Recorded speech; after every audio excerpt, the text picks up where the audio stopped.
Saludos, estimados estudiantes. Bienvenidos a esta asignatura Estructura de la Edificación 2. Soy el profesor Leonardo Jiménez. Esta materia pertenece al tercer cuatrimestre de la carrera del técnico en edificaciones de la Facultad de Tecnología, Construcción y Medio Ambiente de nuestra universidad, UMESI. En esta materia debíamos tener dos clases sincrónicas. La primera clase debió ser el jueves 20 de marzo, pero abrimos el grupo, tenía la sala para la reunión lista jóvenes, pero no asistió nadie, por lo que estoy ofreciéndoles esta es la primera clase grabada, ¿ok? Por órdenes de la coordinación. Así que bien, iniciemos con lo que es la guía de clases. Como vemos, aquí tenemos fecha de inicio, el jueves 20 de marzo. Fecha de terminación sería el jueves 24 de abril. Ahora, sé que tenemos de por medio lo que es Semana Santa, pero la coordinación ha decidido que debemos seguir adelante con la fecha. O sea, el resto de nuestras clases van a ser asincrónicas. Probablemente tendremos una clase sincrónica más que vendría siendo el jueves o 10 de abril. Eh, Me parece que es 10 de abril. Ok, esto fue... Sí, correcto. El jueves 10 de abril tendremos una segunda clase sincrónica. Bien, esta materia estudia la teoría y el diseño de mezclas de hormigón para realizar pruebas en el acero y concreto y analizar los distintos métodos y normas de control de calidad que utilizamos para la buena práctica de estas actividades. El objetivo general es capacitar al alumno para el diseño y cálculo de construcciones sencillas señaladas por la obligatoriedad que tiene el estudiante de incluir en el proyecto de fin de carrera una pequeña construcción y de la realidad profesional en la que estos alumnos, es decir, ustedes que son los futuros profesionales, van a dirigir proyectos de obra de pequeña y gran escala. Nuestros objetivos específicos, el primero sería comprender los términos que definen los elementos que intervienen en una construcción. De objetivos específicos, vamos a entender que la edificación es un sistema integrado acorde a necesidades, posibilidades y recursos. Y luego catalogar de acuerdo a la aplicación y características los materiales utilizados en una edificación. Bien, la materia va a estar dividida en 6 unidades. Tenemos en la primera unidad, que es una introducción a la materia, algunas generalidades y conceptos básicos. Vamos a ver un poco el tema que es la introducción al concreto y concreto armado o reforzado. Veremos algunas ventajas, desventajas, la compatibilidad del concreto y el acero. En la unidad 1 les he dejado un foro de presentación, más o menos para conocer un poco de la experiencia que tienen en campo, en el campo de la construcción. Y claro, pues saber dónde va a estar parado cada uno, saber qué tipo de conocimientos vienen a la materia.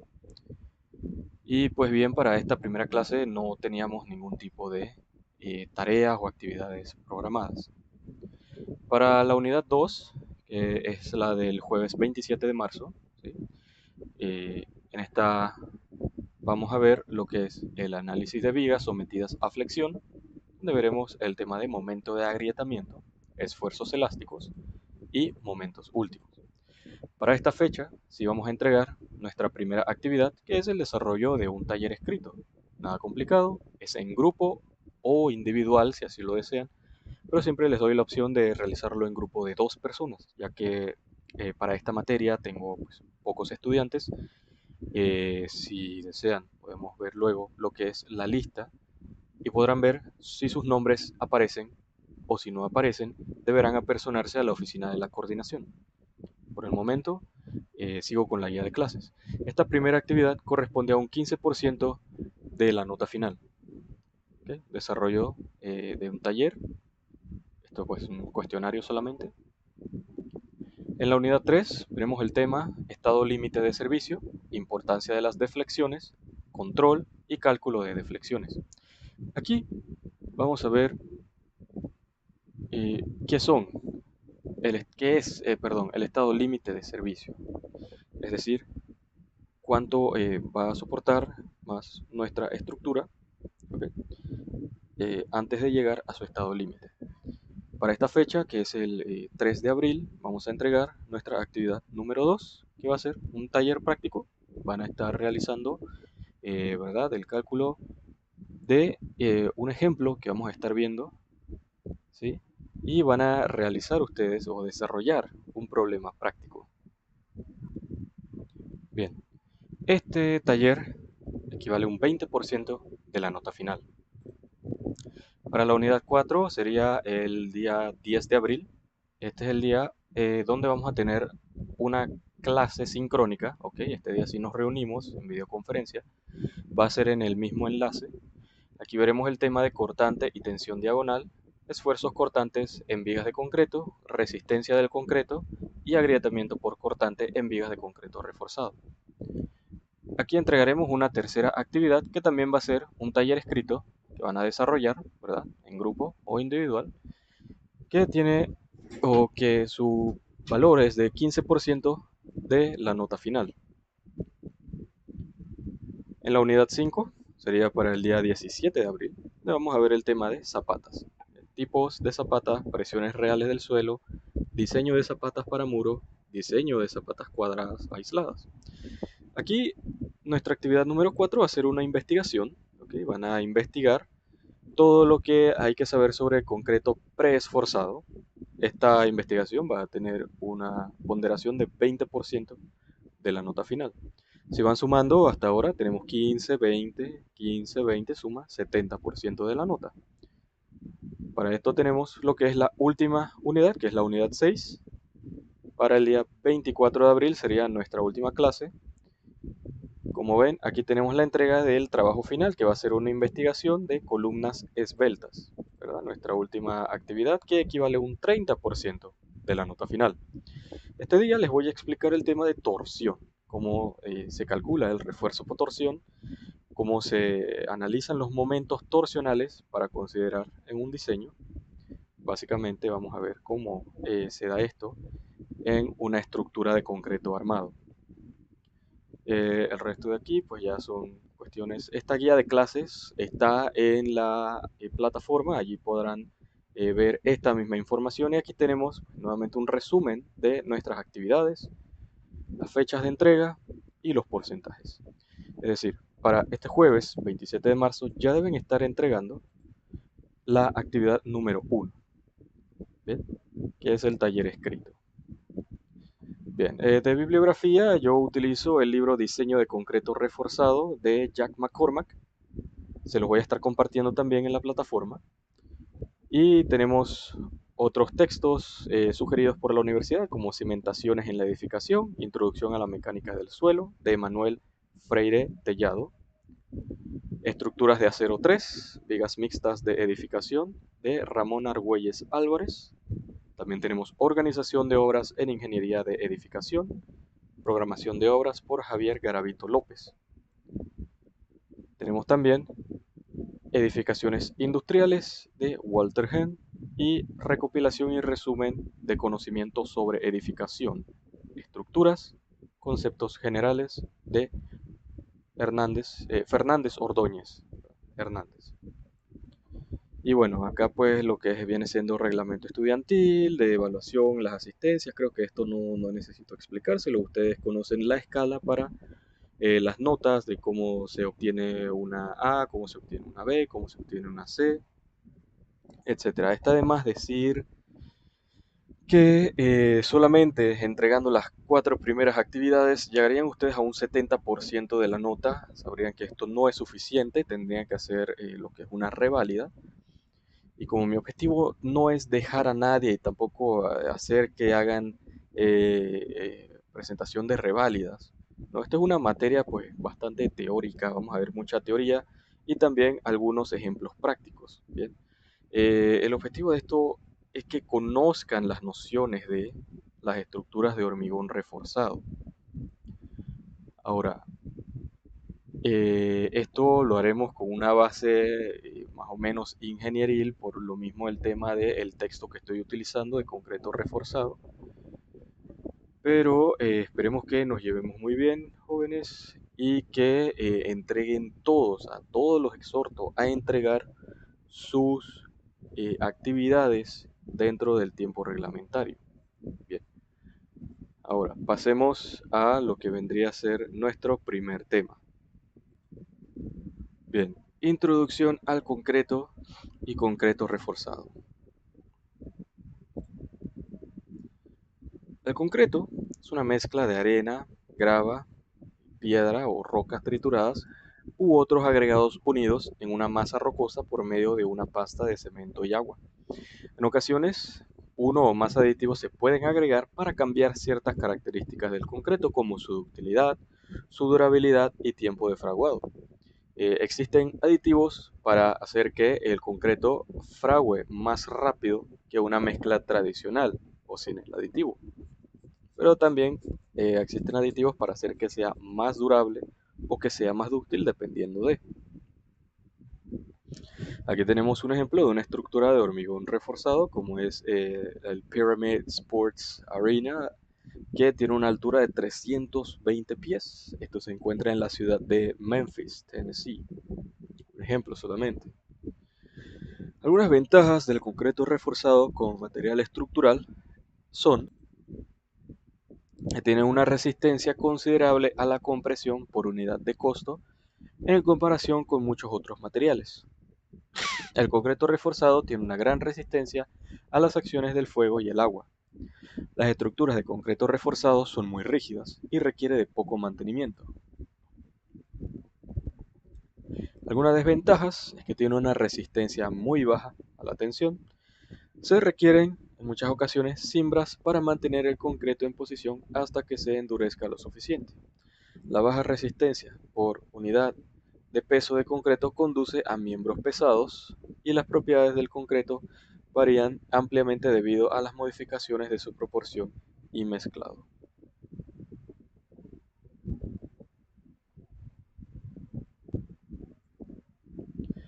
Algunos antecedentes históricos, podemos mencionar que los romanos utilizaron una especie de cemento llamada puzzolana antes del nacimiento de Cristo.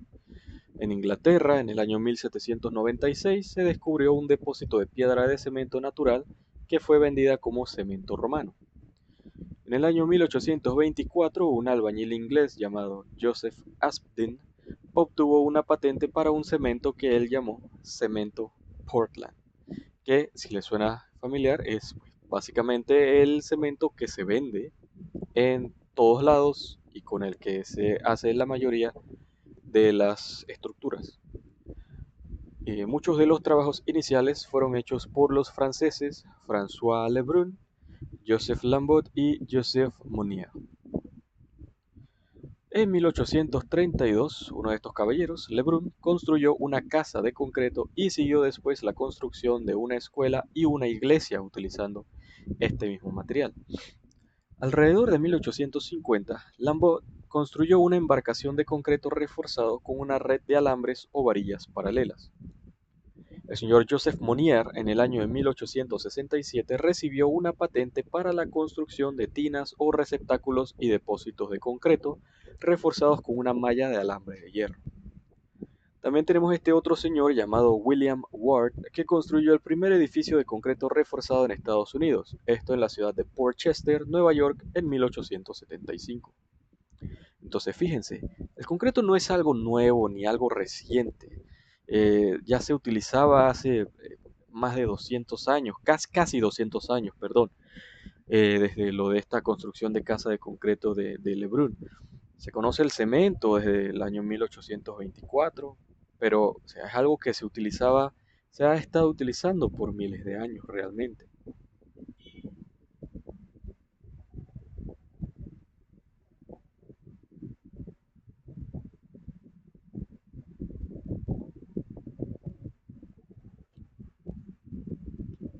Thaddeus Hyatt, estadounidense, fue probablemente la primera persona en analizar correctamente los esfuerzos en una viga de concreto reforzado. También podemos hablar de E. L. Ransom de San Francisco. Supuestamente usó concreto reforzado en los primeros años de la década de 1870 y fue el inventor de las varillas corrugadas para las que obtuvo una patente en 1884. Las barras corrugadas como las conocemos hoy en día, más bien, ¿no?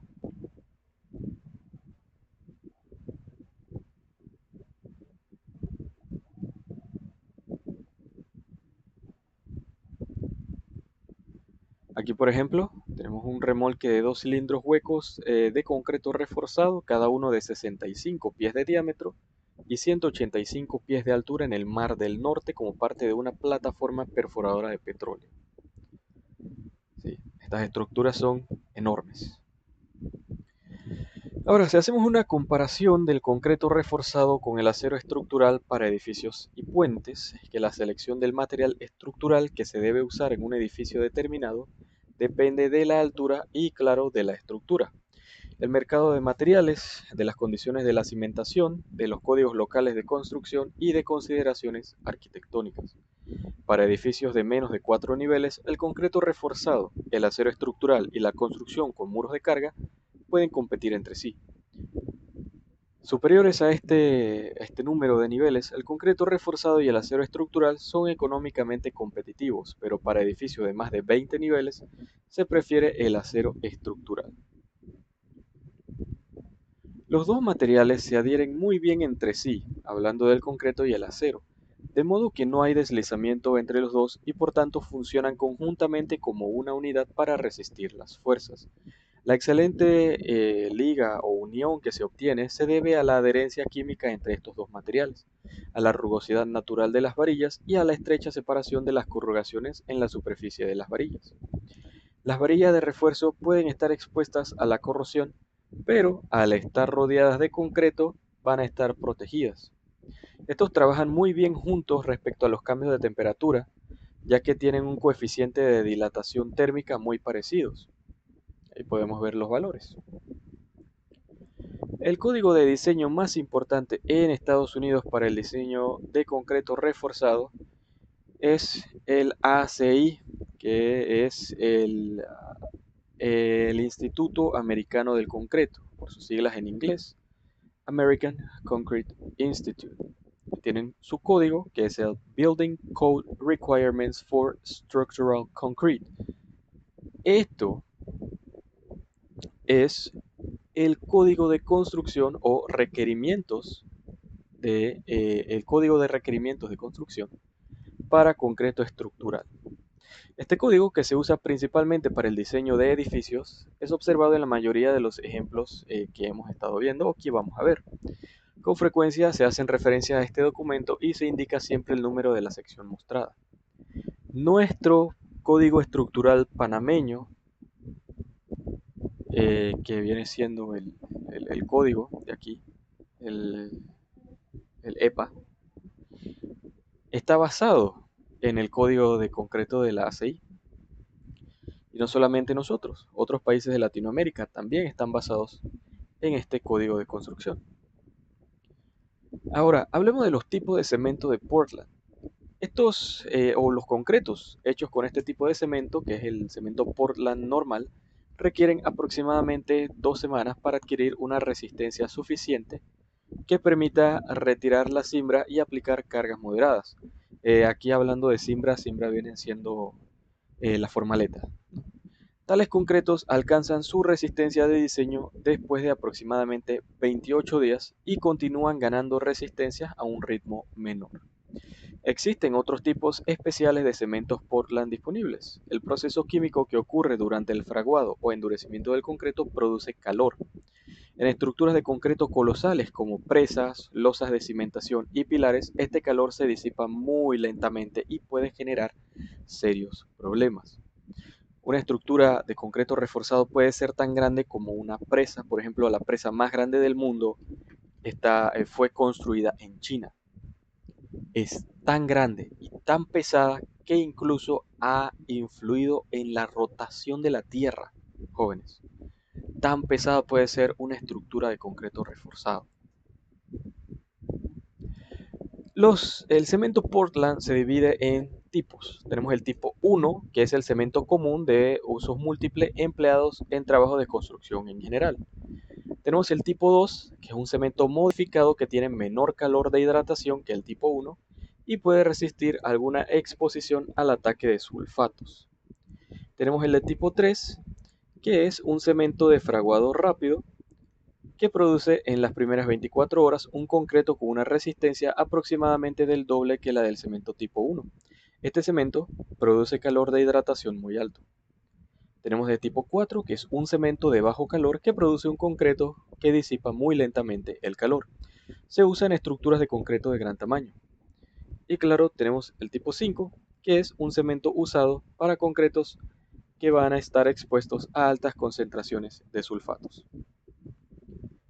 Ahora hablemos de los aditivos. Los aditivos inclusivos de aire que cumplen con los requisitos de la ASTM se usan principalmente para incrementar la resistencia del concreto.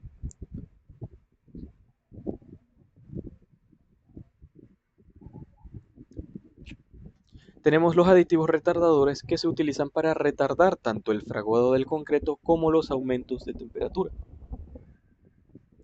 Los superplastificantes, que son aditivos hechos a partir de sulfonatos orgánicos. Usualmente los materiales impermeables al agua se aplican a las superficies endurecidas de concreto, pero también se le pueden agregar a la mezcla como tal. Algunas propiedades del concreto reforzado tenemos la resistencia a la compresión. La resistencia a la compresión del concreto, que va a recibir el símbolo de FC, se determina por medio de pruebas a la falla de cilindros de concreto de 6 pulgadas, de 12 pulgadas de diámetro, perdón, por 6 pulgadas de altura, de 28 días, a una velocidad especificada de carga. Aquí tenemos, por ejemplo, en esta figura, cómo se genera esa curva de esfuerzo de formación unitaria típica del concreto con una carga de corto plazo. El módulo estático de elasticidad o el módulo de elasticidad, tenemos esto representado por esta fórmula. E sub C, que va a ser igual a 57.000 por la raíz cuadrada de F'C, que es la resistencia a compresión del concreto.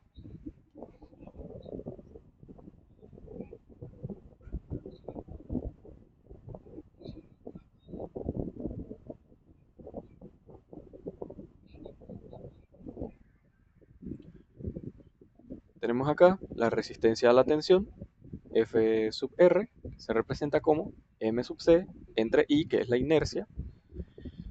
Y todo esto entonces tenemos nuestra M, que va a ser nuestro momento de agrietamiento, por la altura entre 2, entre un doceavo, la base, por altura al cubo. Así es como calculamos la inercia.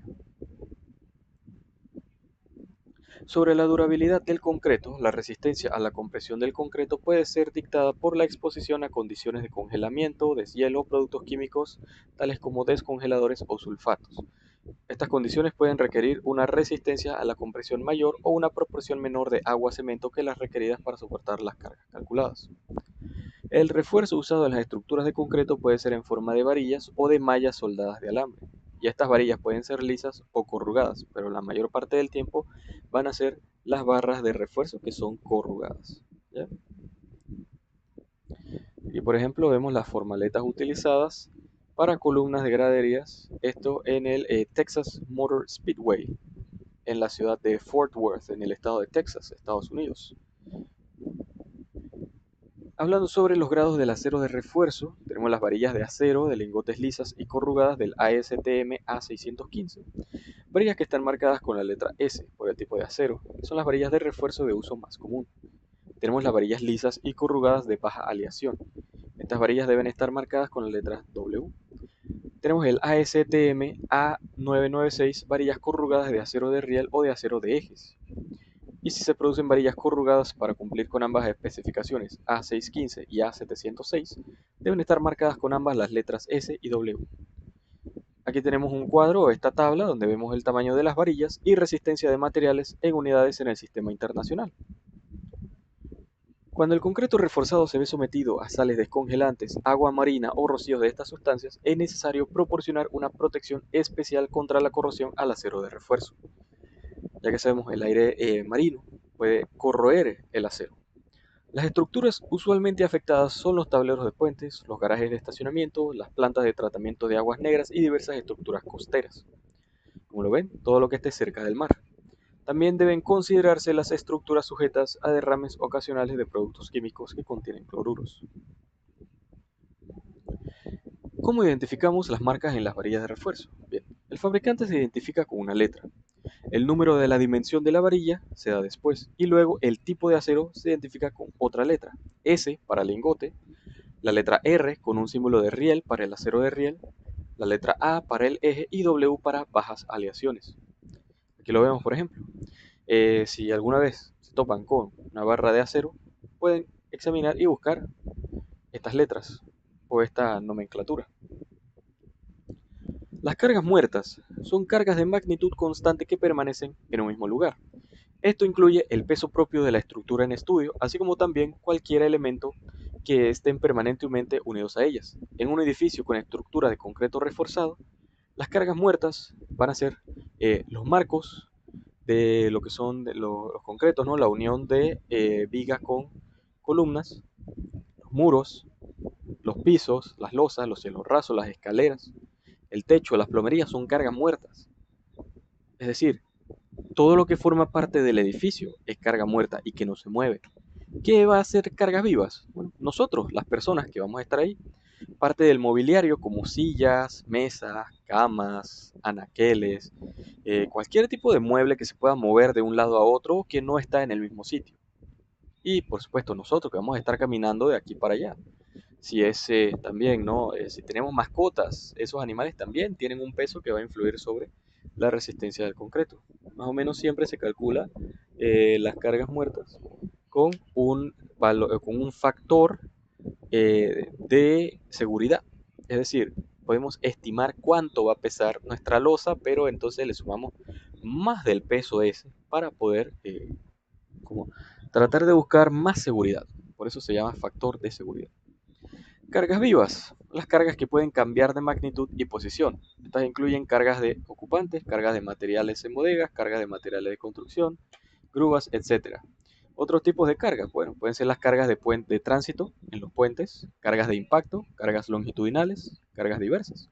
Un puente jamás va a tener la misma carga viva, porque sabemos que por ahí transitan autos pequeños, camionetas, transitan pickups, transitan camiones, trailers, mulas, buses, grúas, plataformas, todo transita por un puente.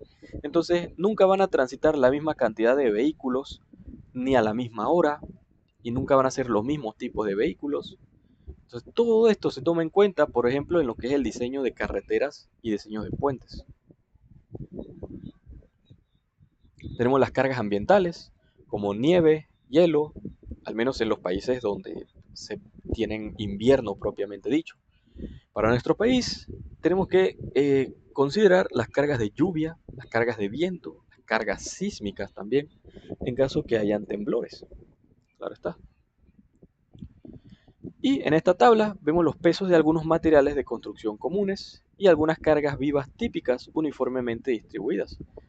Dependiendo de, por ejemplo, para concreto reforzado, 12 pulgadas de longitud de concreto. Para cada pie tenemos que el concreto va a pesar 150 libras por pie cuadrado. Para una loseta acústica, 1 libra por pie cuadrado. Por ejemplo, si es un piso doble de madera, 2x12 a 16 pulgadas, 7 libras por pie cuadrado. Y así va. Algunas cargas vivas típicas tenemos, por ejemplo, en un salón de clase en escuela, 40 libras pie cuadrado. Para escaleras y salidas, 100 libras pie cuadrado, más o menos un estimado de lo que podría estar soportando esa estructura dentro de. Pero bueno, jóvenes, hasta aquí nuestra primera clase. Realmente esto es un resumen de lo que tenemos en el libro de Concreto Reforzado de Jack McCormack, libro que les voy a estar, eh, por cierto, compartiendo en la plataforma. Así que no se asusten, ¿okay? Solamente es para que vean ¿Qué tipo de material vamos a estar viendo aquí? Bien, recuerden entregar la actividad para la próxima semana. Entonces, pues, hasta luego, jóvenes. Nos veremos en una próxima clase. Que tengan ustedes una excelente semana.